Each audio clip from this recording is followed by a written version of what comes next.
Bonjour et bienvenue dans ma cuisine. Aujourd'hui, je voudrais enfin vous présenter la recette de mon chocolat chaud cru. Alors, c'est une recette qui est assez intéressante, surtout l'hiver, je dirais, parce qu'elle est donc tiède, c'est agréable, ça réchauffe. L'hiver, c'est un petit peu aussi plus dense, plus calorique quand on sait ce qu'on recherche. C'est aussi riche en magnésium. En revanche, je dirais quand même de faire attention sur une alimentation déjà riche en fruits, ça fait quand même de gros apports de sucre, donc à utiliser avec modération, je dirais ça comme ça. Alors, voilà les ingrédients dont vous aurez besoin pour cette recette. Donc il vous faut une petite tasse de noix de cajou, une petite tasse d'amandes.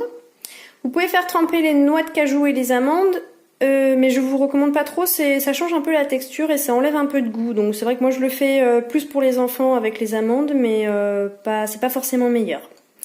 Ensuite, il vous faut une demi-pâte de dattes, donc ça fait à peu près 250 grammes. Vous pouvez aussi utiliser des dattes. Moi, j'utilisais environ une quinzaine de sucari.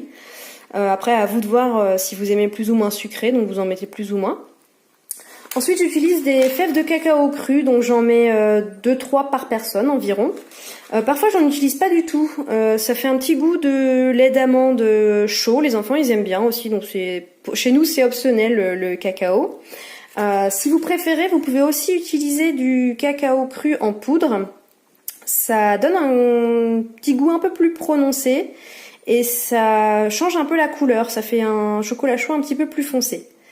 Par contre, je vous recommande pas le cacao en poudre cuit et la pâte de cacao torréfiée parce que c'est quand même excitant. Ensuite, il vous faut de l'eau à température ambiante pour recouvrir le tout et de l'eau bouillante pour amener le chocolat chaud à la température que vous souhaitez. Alors, si l'huile ne vous dérange pas, vous pouvez aussi mettre une petite cuillère à soupe ou une cuillère à café, comme vous aimez. Dans le chocolat chaud, ça apporte un petit goût supplémentaire, c'est assez sympa. Moi, j'en mets pas en ce moment, c'est vrai que j'utilise de moins en moins d'huile, mais si ça vous tente, vous pouvez aussi faire ça.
Et voilà, à la vôtre!